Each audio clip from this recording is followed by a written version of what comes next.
Shalom Bapak Ibu semua. Damai sejahtera Allah senantiasa ada pada kita. Amin. Sebab itu jangan pernah gelisah dan gentar hati. Sebab Allah senantiasa ada pada kita. Perkenalkan, nama saya Helen Kuswoyo. Saya alumni Charis Bible College Jakarta. Sebelumnya saya mau mengucapkan banyak terima kasih kepada Charis Bible College, kepada Bu Angel, Pak Irwan, dan Bu Cila, serta tak terlupakan seluruh tim yang menopang pelayanan Charis Devotion pada pagi hari ini. Sebelum bersaksi, saya mau memberitakan sesuatu yang menurut saya sangat penting saya katakan. Bapa tidak pernah memandang bulu. Sebab apa yang akan saya saksikan pada hari ini, apa yang akan saya ceritakan kepada keluargaku di tempat ini, bagian yang sama yang telah saya terima, telah tersedia buat Anda semua. Amin. Judul kesaksian ini, Dia di dalam kita dan kita di dalam Dia. Ini adalah sebuah cerita cinta. Siapa yang suka cerita cinta? Saya lahir baru di tahun 1999. Lalu saya menerima cukup satu benih dari Tuhan. Yaitu Yohanes 10 ayat 10. Begini firman-Nya, pencuri datang untuk mencuri, membunuh, membinasakan. Tetapi aku, Dia, Yesus datang supaya kita semua memiliki kehidupan. Kehidupan seperti apa? Kehidupan di dalam kelimpahan. Setelah lahir baru, pendakwah mulai muncul dalam kehidupan saya.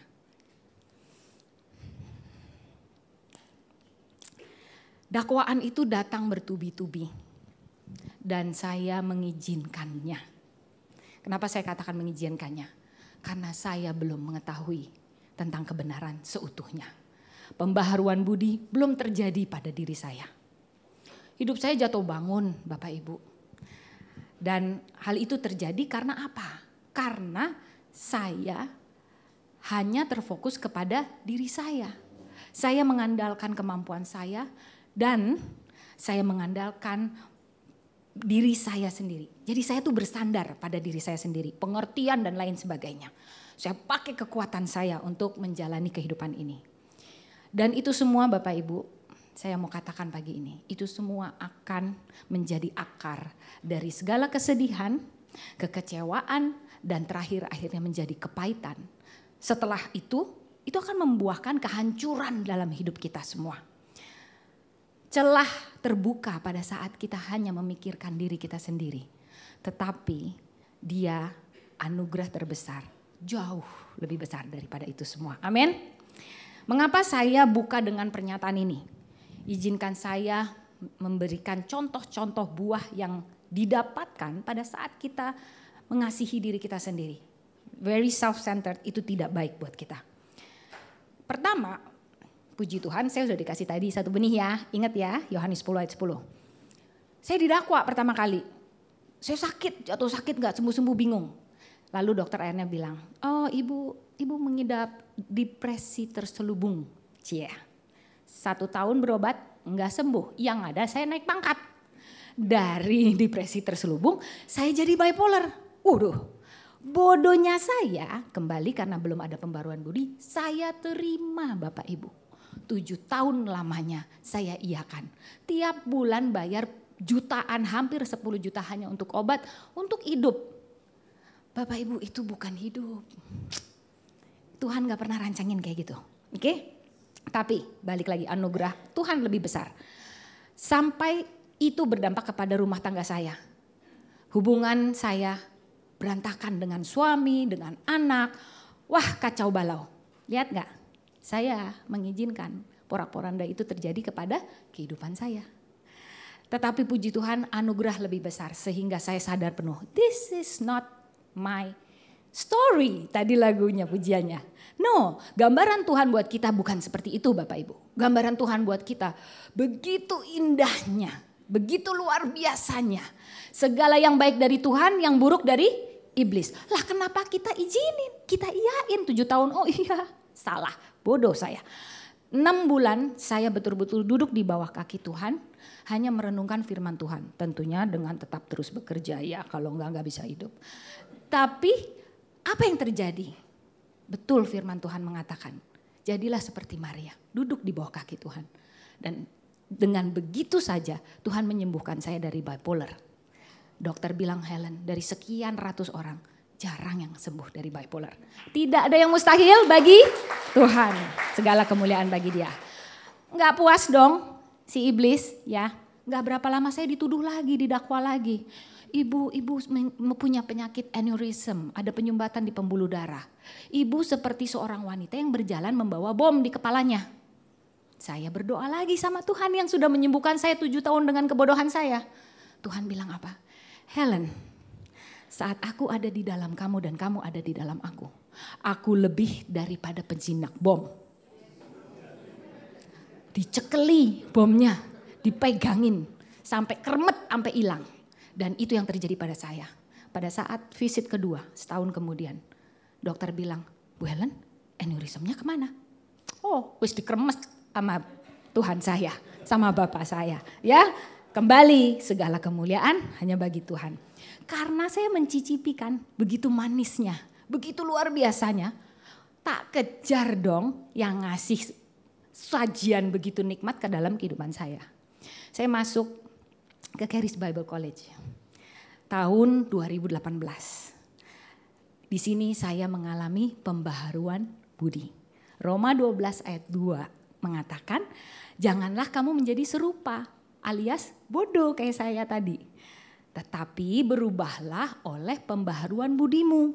Supaya kamu bisa membedakan manakah kehendak Allah. Tadi kita bilang kehendak Allah itu yang baik, kehendaknya iblis yang buruk. Jadi kita diubahkan melalui pengenalan akan firman Tuhan. Wah, gak ada yang gak happy Bapak Ibu. 4 bulan saja ya Bu, Pak. Baru masuk Charis Bible College. Ini si dedengkot ini kurang ajar. Datang lagi, dia bilang, you sakit bone tuberculosis. Bakteri tuberculosis itu memakan 2 sendi tulang belakang saya. Sehingga saya tidak bisa berjalan. Sakit sekali karena sudah habis. Dan obat-obatannya membuat saya rasanya kayak mati. Bukan malah disembuhkan menjadi baik, malah lah kok ini kok rasanya koyok mau mati. Nah di situ saya sadar kembali. Saya gak masuk sekolah 1 bulan tapi saya terus belajar dan ada satu video memberkati saya. Semua video pelajaran sekolah saya memberkati saya. Tapi melalui video ini Tuhan spesifik menyembuhkan saya kembali. Di video kelima pelajaran kesembuhan oleh pengajar kami Barry Bennett, Roh Kudus berkata kepada saya dengan sangat lembut sekali, padahal saya lagi terkapar tuh. Helen sayang, berdiri.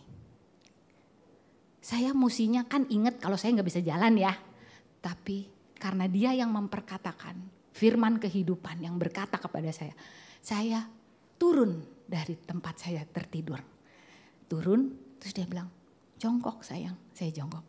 Berdiri, 3 kali saya suruh berdiri, jongkok. Yang ketiga ada bunyi, krek. Keras dan saya tahu di otak saya bilang gini, sakit kan? Gitu. Tetapi di hati saya, enggak sakit Helen. Dan betul-betul tidak ada sedetik pun saya merasa sakit. The battle is in our mind. Okay. Praise the Lord. Udah nih ya, karena lihat begitu suami saya langsung cepat-cepat mendaftarkan diri juga ke Charis Bible College. Dan pada akhirnya dia ikut dan pendakwaan berikutnya saya harus cepat karena waktunya sudah hampir habis.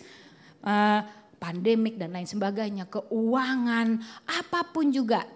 Dan terakhir, maaf ya Pak Bu, dikit ya tambah. Udah kebiasaan Bapak sama saya begitu.